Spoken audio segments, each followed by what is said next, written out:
In part one, we covered the life-changing events that occurred during Afeni's childhood, from the Battle of Hayes Pond between the KKK and the Native Americans, her mother finally defending herself against her alcoholic and abusive husband, to coming from a life of crime, to rediscovering her African identity and joining the Black Panther Party, where she met her husband and they both had a queer marriage. Afeni had experienced significant life lessons from an early age, and we haven't even explored her time in the Panther Party completely. All this information and a lot more can be found in the book Afeni, Evolution of a Revolutionary, written by the actress and close friend of the Shakur family, Jasmine Guy. Before we continue with the incident Afeni shared involving Lumumba's first wife sleeping with an FBI informant, let's reel it back a little and focus on Afeni's work within the Black Panther Party and why her and Lumumba was an interest to the FBI. What's interesting about the Black Panther Party is that despite its initial membership being predominantly black women, its image was one that was hypermasculine. The beret, the guns, the military stance all contributed to the birth of the blaxploitation film genre. Though the movement was to liberate black people, the hypermasculine image ended up reinforcing and perpetuating the oppression of black women and black queer people, especially those within the Black Panther Party. Both Afeni and her sister, Glow, have said that there were all types of black people in the Black Panther Party. It wasn't just black men or black heteros. There were black women, black gay men, black lesbians. The black LGBTQ plus community have naturally been there from day one. This hyper-masculine image went side by side with the fantasy of ancient African families, where the black man was the head of the house and his woman or women were his submissive, baby-making maid wife.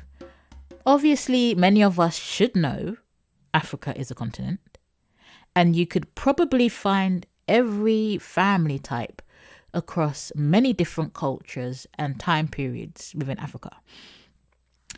But this was the image that was sold to the black men in the Black Panther Party, and it was this oppressive ideology of black women that became integral to the concept of black masculinity. Therefore, black women who didn't fulfill this role became the new threat, and it didn't go unnoticed amongst women both in the party or those who were associates. Angela Davis, who worked alongside the LA chapter, said, "All the myths about black women surfaced. They said we were trying to control everything, including the men, which meant, by extension, that we wanted to rob them of their manhood. That we were aiding and abetting the enemy who wanted to see black men weak and unable to hold their own." E. Francis White, a historian and professor of Black American Studies, took it further, arguing that black nationalism was a politically charged double-edged sword. On the one hand, black nationalism operated as an oppositional movement that actively critiqued white supremacy. On the other hand, this critique was often performed through the construction of conservative utopian images of what it means to be black, the construction of an African past, and an authentic blackness often re-inscribed European and/or oppressive views of history and gender relations. in simpler terms, by fighting white supremacy, black nationalism just changed the socio-political conservative fantasy from a white face to a black face, with a black man at the head of the table, still misogynistic, still homophobic, still oppressive, but with a fantastical image of Africa as the backdrop instead of a European or the all-American backdrop. The numbers of black women in the Panther Party began to decline, and leadership roles were held away from them too. Black men couldn't see how white supremacy affected other marginalized black groups beyond their own experiences as black men. The whole political movement became about black men, not black people. In the book, Jasmine Guy asked a question about men in the Black Panther Party. She said, "I thought Panther men were a bunch of chauvinists. Macho, with the whole Muslim influence and women knowing their place." Afeni responds, "The party gave me a platform from which to fight sexism. I had leadership ability and I made use of that. I was pushing and pushing for women to have more rights in the party. I felt we were all soldiers together. I pushed for weapons training classes for the women. We were soldiers. Lumumba kept telling me women weren't qualified. Train them and they will be." You can see how hard Afeni had to challenge sexism and misogyny in the Black Panther Party. Whilst they were fighting white supremacy, inequality and police violence outside, black women were advocating against inequality, violence and patriarchy inside. Ironically, by following the Western patriarchal idea that men had to protect women, by not allowing women to train, black men were actually putting black women in more danger by refusing them the opportunity to fully participate in the fight against injustice.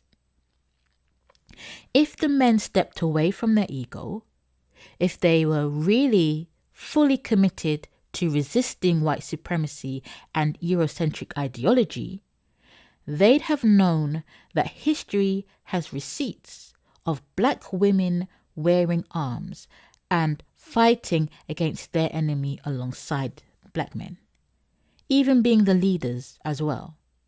And Afeni was more than qualified to be just that. And it is perhaps her refusal to relinquish any of her power to anyone that contributed to her becoming the Black Panther leader of the Harlem and Bronx chapter at just 21 years old. And this was a time when the organization faced immense challenges and intense scrutiny. Let's take a moment here to reflect on the context in which Afeni undertook this leadership role. The Black Panther Party was under constant, unrelenting surveillance from the FBI. The media consistently circulated racially driven narratives that aimed to stoke fear and anger among white Americans. Comrades were being unjustly arrested, violently attacked, imprisoned, assassinated. The assassination of Martin Luther King Jr. occurred just 5 months prior, which further intensified the charged atmosphere. Additionally, the brutal killing of unarmed 18-year-old Little Bobby Hutton, the first recruit of the Black Panther Party, by multiple police officers in Oakland, added to the sense of urgency and injustice. Yet Afeni, at 21 years old, demonstrated leadership and influence within the Harlem and Bronx chapter of the Black Panther Party. 21 years old. She played a crucial role in opening public schools that white union teachers had refused to establish. She educated community members about their rights and ensured they received the benefits they were entitled to. She also organized the community to appoint a black principal to lead a black school, fostering a sense of empowerment and representation. But Afeni's true intelligence and determination cannot fully be exemplified without mentioning her fight against the US state government in court. It's April 2nd, 1969, and 21 people from the Black Panther Party New York chapter were arrested and would become known as the Panther 21. Among them was Afeni Shakur. They were charged with over 200 counts of conspiracy to attack police stations, murder police officers, bomb New York City's public buildings. This was to create a picture of the Black Panther Party being terrorists. The trial was to begin on October 7th, and in the book, Afeni Shakur shares the challenging experiences she encountered since the day of her arrest. The trial lasted 8 months, making it the longest trial in New York's history at the time. But do you really know what's truly symbolic about the soldier, the inherent leader, the will within Afeni? It's the fact that despite everything that was going up against her, she chose to defend herself against the state government at the age of 21. And thinking about that from a modern perspective and reflecting about what Afeni and her counterparts had to experience in their time, you had no choice but to grow up quickly. So 21 years old is young for us, but for them, they had no choice. So let that sit and marinate in your mind for a minute. At 21, she chose to defend herself in the court of law against the government, who were trying every way possible to bring her and her people down. Like, do you understand the level of strength and willpower you have to be courageous enough to do that? And people nowadays want to fix their fingers online to type, "We're not our ancestors." But Afeni's decision to represent herself was not a spontaneous one. The Panther 21 initially had a pool of lawyers hired to defend them. However, when the lawyers were being allocated among the 21 defendants, the female lawyer, Carol Leftcourt, was assigned to Afeni and Joan, simply because of their gender. So even though the Panther 21, 19 of whom were men, 2 of them were women, even though they were in the same dark situation, the men trusted the capabilities of the male lawyers and therefore chose that for themselves, whilst distrusting the female lawyer, who seemed inadequate based on Afeni's account, yet still gave her to the women of the Panther Party, effectively sacrificing the women out of self-interest. Black women were not protected. She vividly describes Carol Leftcourt as someone lacking the necessary strength and commanding presence to effectively represent her voice in court. So, Afeni chose to represent herself because she kind of had no choice to. And this was met with opposition from Lumumba and other Black Panther Party members who said she was too emotional. not educated enough, and that she'd mess everything up, essentially using the same stereotypes used to undermine and belittle women against Afeni. Afeni said, "I was young, I was arrogant, and I was brilliant in court. It was because I thought this was the last time I could speak, the last time before they locked me up forever. I had to make a record there for later because I would never be able to speak again. I just thought I was writing my own obituary." But it was her passion and determination that became assets rather than liabilities during the court case. The prosecution heavily relied on the testimonies of 3 informants who were planted by the FBI. Do you remember Lumumba Shakur's first wife? The one we spoke about in part 1? If you haven't, check out part 1. Because the man she was pillow talking with was known in the Black Panther Party as Yewa, but was actually an FBI informant called Ralph White. What's interesting is Afeni said she'd gotten into an argument with Lumumba over her suspicions about Yewa. She never trusted him. "I knew he was a cop from the very beginning, and Lumumba wouldn't listen." "Is that Ralph White, Yewa?" asked Jasmine. Afeni rolls her eyes and nods yes. "How did you know he was infiltrating the party?" Jasmine asked. "Because he was a hothead.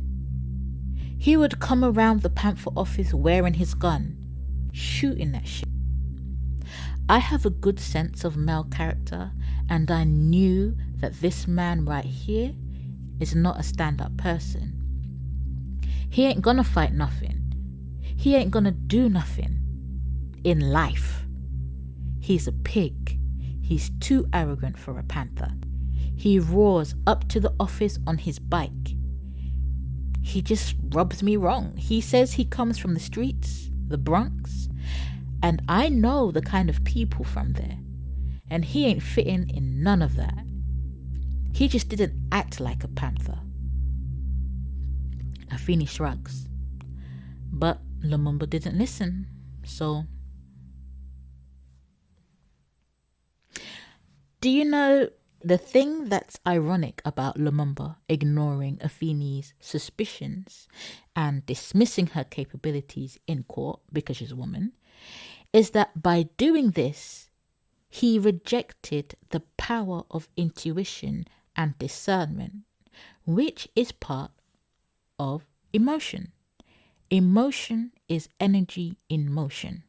The concept of seeing emotion as a woman's thing and is therefore a sign of weakness to them is one that makes people overlook a special type of strength and intelligence.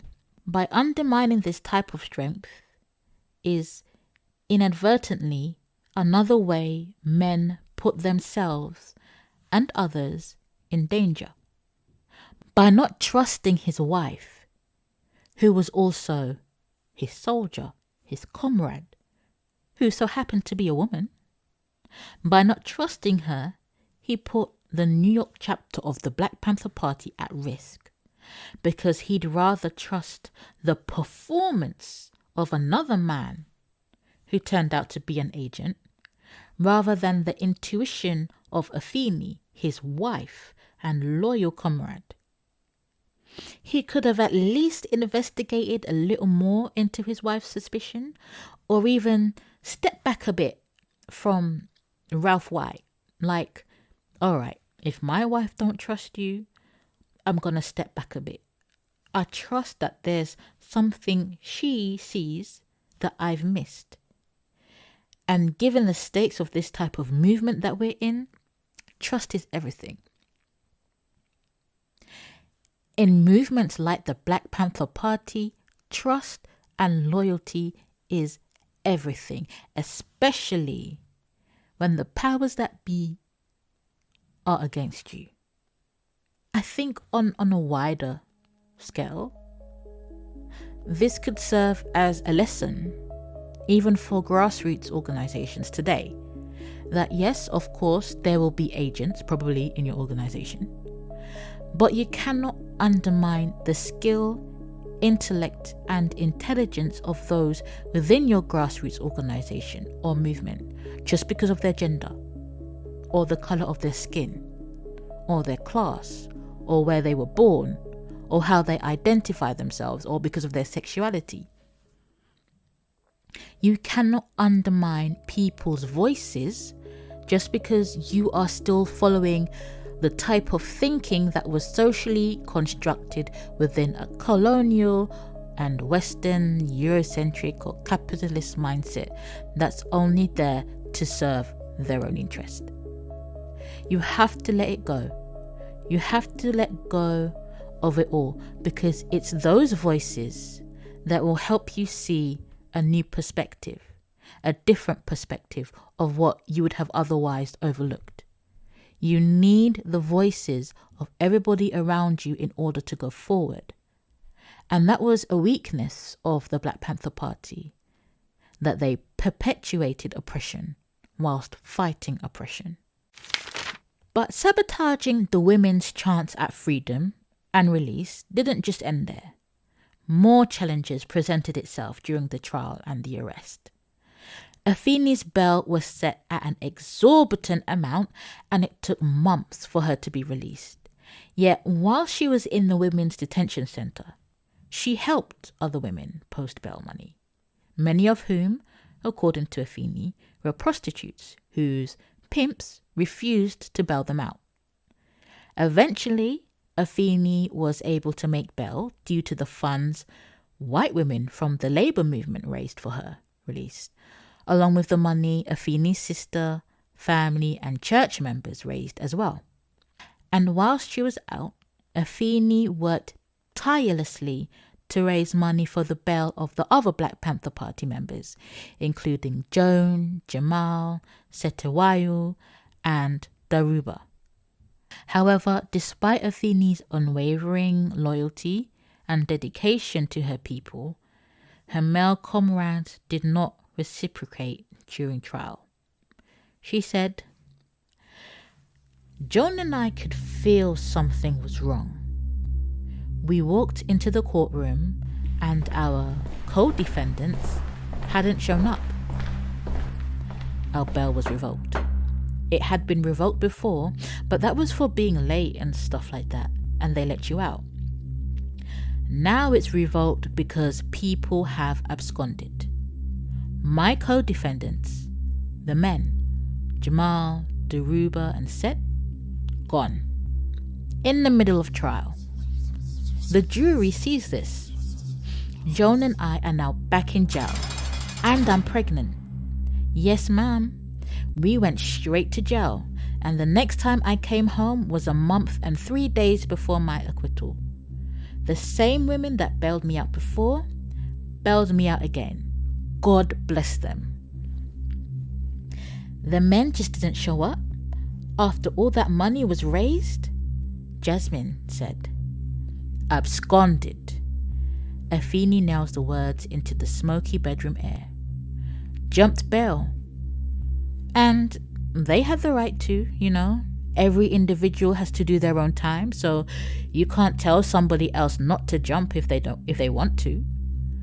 But we had an agreement that if anybody didn't want to go in, they would tell the others. So they jumped bail, the men. And not only did they not tell me or Joan, they left the country under the pretext of supporting Eldridge in Algeria, talking about they had to take care of some party business with all that was going on. Bullshit. The men's abandonment of the women, especially knowing that Afeni was pregnant with Tupac at the time, was deeply hurtful. It must have felt like a betrayal. And we keep going back to the fantasy versus the reality of the supposed protection of women, especially black women, particularly those who are supposed to be comrades too. The loyalty is not reciprocated. Yet those who did support Afeni were those who weren't comrades, but were allies. Women, her family, minus her husband, and the church. And this adds complexity. That white working class women came to the rescue, whilst black male comrades sacrificed her. The church also came forward, even though Afeni was not in a even though Afeni was not in a monogamous marriage, nor was she a Christian. And this is a reminder that nothing is ever black and white. Things are always complex, nuanced. Most things are just different shades of grey. Nevertheless, some of the absconded members finally returned during the trial, and Afeni and her co-defendants successfully defended themselves. The trial lasted a long 9 months, making it the longest in New York history at the time. But here's something that threw me back, and I think it will shock you too. Afeni admits that she and her fellow defendants were often high during the trial, from cocaine and a yellow pill she compared to LSD, which she attributes to their youth and arrogance. And again, we're reminded that the Black Panther Party members were young. Many of them were in their teens or early 20s. They were from the streets. They were traumatized, growing up around violence, whether in the home, on the streets, or just life in America, just because of their complexion. Afeni's childhood is an example of that. But being high when you are in a high-profile trial, the country is watching you, and you've chosen to represent yourself knowing you could potentially be going away for a very long time given the charge, and your survival isn't even guaranteed, is obviously not a smart decision to make. But again, you're young, you're angry. Everything is about fighting for your right to survive and live and thrive. And in that type of environment, yes, you will be prone to do reckless things because it's a do or die world at that time. You're basically living in a war against skin color, prejudice, racism, a war that's been undeclared. There's no promise of tomorrow, just a hope you survive to make it another day. And there's little you can do about it except for fight for the chance to see tomorrow. As I said last episode, people say kids are a parent's responsibility, but the type of society or environment has a lot to do with the trajectory of a child's life. Despite these shortcomings, Afeni and her co-defendants emerged victorious, being acquitted in 2 hours, if I remember correctly. The exaggerated narratives and falsehoods from FBI agents were ultimately discredited and dismissed due to insufficient evidence. There's so much more within Afeni Evolution of a Revolutionary, and I fully recommend you give it a read.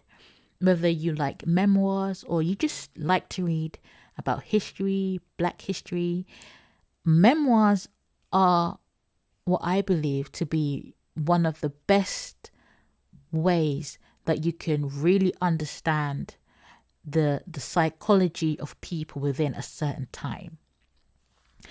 And if you want to know about 1960s civil rights or post-civil rights or about the Black Panther Party, Afeni, Evolution of a Revolutionary is a good book. But also if you want to know about life after the Black Panther Party and how members were affected by that, give it a read. Because what we've covered in the past 2 episodes only scratches the surface of what she reveals about her life. From her childhood all the way to the tragic death of her son Tupac Shakur. I really think this book is worth getting if you can find it at your local library. Support your local libraries, people. You might also find it on subscription services. I think it might be on Everand. You can also check your local independent bookshops, and if they don't have it, ask if they can order it for you. Many small shops are happy to do that if you just ask. And if you do read the book, or if you already have or just know a lot about Afeni's history, tell me what you think in the comments. What are your thoughts on this episode, your feelings, your opinions? I'd love to hear your perspective. But based on what we've covered, I think Afeni Shakur is such a powerful example of what it means to be a Black woman navigating a world that is both racist and sexist. The life story she shares shows us the importance of community and the deep connections that exist between us all. Whether it's her witnessing the Battle of Hayes Pond, embracing her African roots, joining the Black Panther Party, or receiving help from white working class women and the church while she was pregnant and detained. Her story shows how community strength and allyship can carry us through. That's why we have to keep checking our biases, our prejudices, and the stereotypes we project onto others, whether it's racism, sexism, homophobia, transphobia, xenophobia. It's the strength and collectivism of community that will ensure our chance at a healthy and equitable future. Thank you for listening to Lit with Ren, episode 1, Afeni, Evolution of a Revolutionary. Do you have any thoughts about Afeni's story? Have you read the book and like to share things I did not include in the episode? Please do share them with the community in the comment section. Or if you have any books you'd like to recommend for the podcast, let me know in the comment section of wherever you are listening from. Of course, I pay particular attention to books written by those from marginalized backgrounds, especially if you think a book has interesting themes, a great backstory and context, or you think it generates great discussions and you would like to know my perspective on it. Let me know in the comment section. And even if there are books considered to be classic literature but might have characters that represent those from marginalized backgrounds, I'd also like to hear your suggestions on those books as well, especially if you feel like those characters or their context and themes do not get as much attention as you feel like they should. Hopefully in future, I'd also love to have guests who are just as passionate about literature as I am and have many ideas to share. I will see you in the next episode. This is Lit with Ren.